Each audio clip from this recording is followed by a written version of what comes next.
Welcome to Entertainment, the channel with the most deceptive name in all of YouTube. Today we'll be looking at 10 fighters who have been accused of, well, training with their reluctant girlfriends and then fighting in a pro fight after these events and getting absolutely destroyed. Basically, they allegedly attacked them and got some serious charges brought against them. Some of the guys who actually beat these pieces of crap actually brought up these events during the fight, basically telling them that they were getting beat in this fight because of what they did to these women.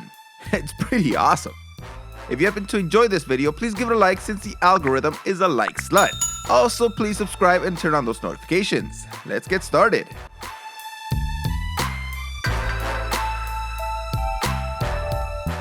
This is the video that inspired this list, and it just happened last week. Tim Elliot was facing off against Jordan Espinosa, and this happened mid-fight. Elliot's been choked a girl in 2018. He's been a woman beater. Oh, he's talking to you. Apparently, Elliot said that he got a Facebook message from a woman alleging that Espinosa had choked her with pictures showing the marks around her neck. Elliot took this as fact, so he wanted to get some payback for this woman, which he did after beating Espinosa.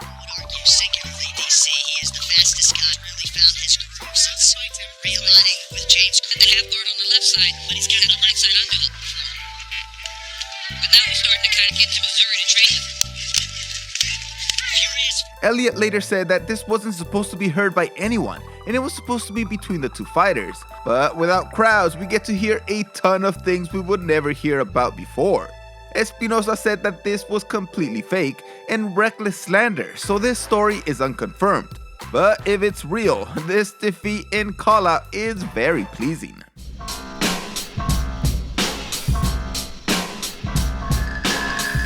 The most famous recent fighter who was actually convicted is Greg Hardy, and this action led to him eventually losing his NFL career after he was found guilty of choking a woman and assaulting her. He was later signed by the UFC, where he actually had a pretty good record, even though he didn't have any prior experience. He finally got his right desserts in December of 2020 when he fought against Marcin Tybura.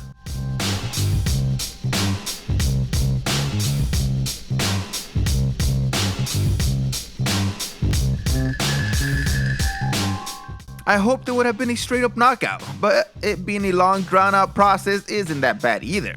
Hardy fought for his record to be expunged, and unfortunately he was able to get this done, but this story was so big that it will never be forgotten.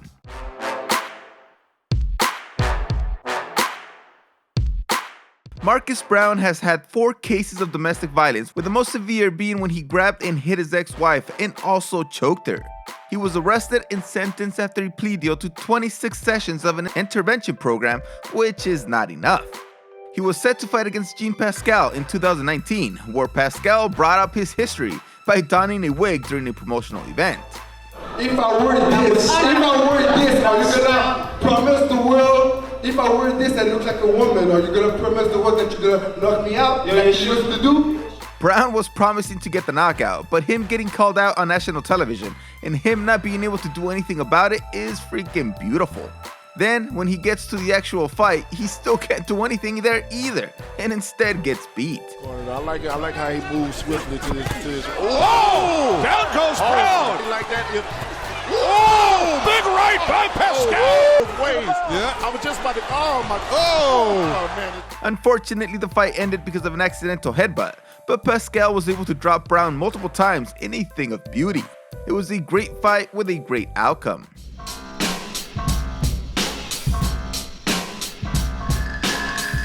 This one is only allegations, with nothing having ever been proved, but it does include Derek Lewis, so you know it's going to get interesting. Travis Brown has been accused of hitting his ex-wife, and she provided pictures of the damage. The UFC had an independent investigation, so after suspending him for a while, he got reinstated after nothing conclusive was found. Derek Lewis, though, fought Travis Brown, and he did his usual thing. Back to that body now. Oh, the right hand sends Brown down. Even when Lewis doesn't seem to get the best hit, his power is so immense that he knocked Brown out. He hit him on the top of the head and he dropped him like a sack of potatoes. Lewis then called him out for the allegation. He called himself a man, but he like put his hands on women. What around their eyes and fine ass at? The statement about Rousey was a little weird, but it's still kind of funny, although nothing has ever been proven. At least if they ever are proven, we can look back at this fight with more gusto.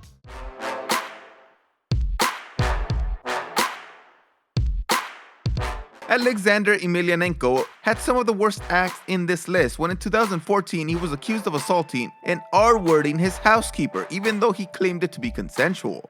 He was arrested and sentenced to 4.5 years, but only served 1.5 years in prison.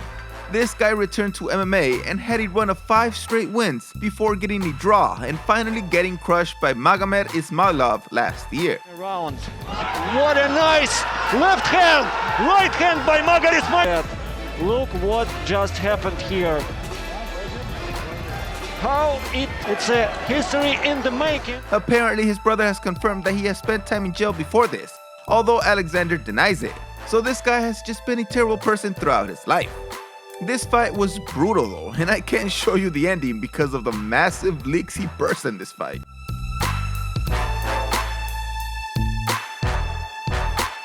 Josh Copeland was arrested in 2019 for allegedly hitting his wife in front of their children, leaving her with bruises and cuts.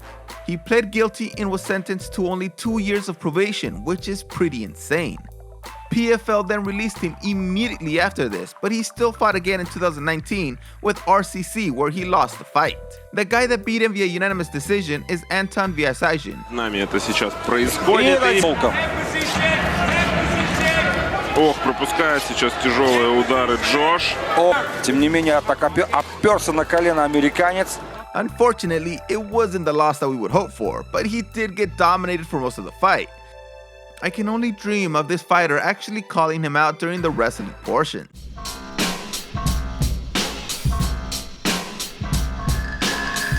Thiago Silva has a very interesting history with the UFC over these incidents he had with his ex-wife. In 2014, he was set to fight with Oven St. Preux, but was taken off the card after he was arrested a month before the fight for threatening his ex-wife and her new boyfriend. After this arrest, Dana White said that he would never fight in the UFC again. But later, all the charges were dropped against Silva, so he was re-signed immediately. This didn't last long though, because his ex-wife released some videos like this one, and the UFC released him again only 2 weeks later. He was able to sign on with other promotions, including the World Series of Fighting, where in 2015 he was due to fight Matt Hamill in a rematch, but since Hamill fell ill, he had to fight a late replacement, which was Teddy Holder. He just comes in. Oh, Silva's down. He's keeping active. Holder trying to finish off Silva here. Silva was the heavy favorite to win this fight, especially since Holder took the fight on short notice. But instead, we all got to see Silva getting manhandled and lost via TKO.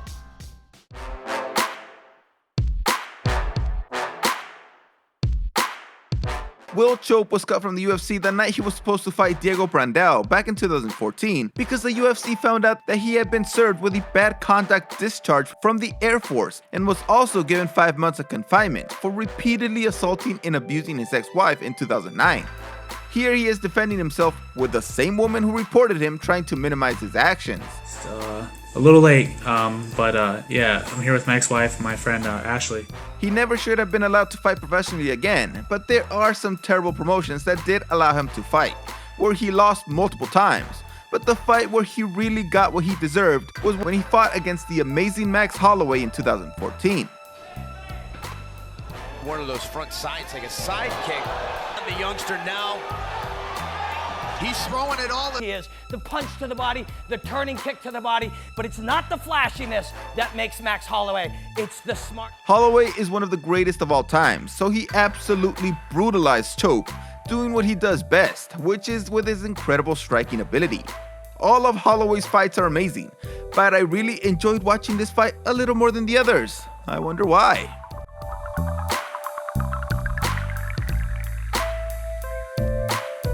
Now we will see Julian Wallace getting taught a lesson during training. He pled guilty for assaulting and choking his former fiancée. This coward kicked her, hit her in the face, and chased her all over the place because she brought home the wrong food. But this girl is a pretty badass also, as she was able to fight back just a little bit and was able to knock him out with a kick at the end of the fight, at which point she was able to call the police. But now here he is training, getting KO'd.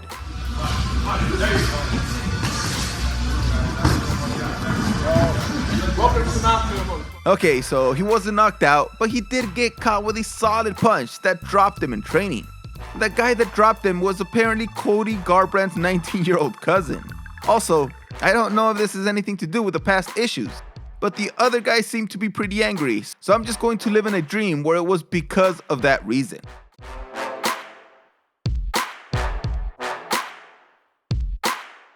Sergey Kovalev was involved in a serious incident in 2018 where this jackass straight up punched a woman in the face. When he punched me, my nose exploded, blood went everywhere. This woman is named Jamie Frantz, and Kovalev got violent after she refused his advances and did some serious damage, including a broken nose, concussion, cut, and spine damage. He also kicked her dog. Well, I don't know why, but he's a piece of crap. He pled guilty and got off with 3 years of probation and had to pay Frantz $650,000. The monetary settlement was reached right before he fought Canelo, where after he would have enough money to pay this amount, and this guy still hadn't paid this poor woman. But Canelo made him feel a little pain in this fight. Oh, well, he's caught him with the left hand and his balance went... You love to see this type of man getting completely destroyed in this fashion. He's all crumpled up on the floor feeling sorry for himself. Well, that's at least until he gets paid his freaking $10 million. Hopefully, this woman sues him again and gets her money for real this time, and maybe she can get a little bit more. These guys absolutely got what they deserved. You're a professional fighter. In most cases, you shouldn't even fight regular men, unless of course they are being complete douchebags. But you should almost never go against a woman. Pros are basically deadly weapons, so try to be more patient. Thanks for watching this video. See you next time.